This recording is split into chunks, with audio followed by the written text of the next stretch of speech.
मुस्लिम बांधवांना आवाहन करायचं आहे की या राज्यामध्ये विशाळगडच्या तुमच्या मस्जिदीमध्ये एक हल्ला झाला आणि तो झालेल्या हल्ल्याचा निषेध करून या महाराष्ट्रामध्ये कोणी सुद्धा मोर्चा काढला नाही. ना राष्ट्रवादीनं काढला, ना काँग्रेसनं काढला, ना शरद पवार गटानं काढला, ना इतर कोणत्याही पक्षानं काढला.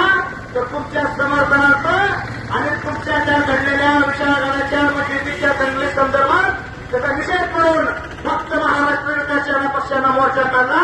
त्यामुळे आमचं तुम्हाला आव्हान आहे की जर तुमच्या समाजासाठी घडतोय त्या पक्षाच्या पाठीमागे तुम्ही उभं राहावं आणि जर खरोखर या कोणमधील संक्रमित मुस्लिम समाजाचे लोक असतील, धर्माभिमानी असतील, ज्याला धर्माचा अभिमान आहे, ज्याला मुस्लिम समाजाचा अभिमान आहे, ज्याला मुस्लिम समाजावरती प्रेम आहे, ज्याला जे मोहम्मद पैगंबरांना मानतात, जे अल्लाहला मानतात, ते लोक या महाराष्ट्र विकास सेना पक्षाच्या पाठीमागे उभं राहतील आणि ते जातीवंत नसतील.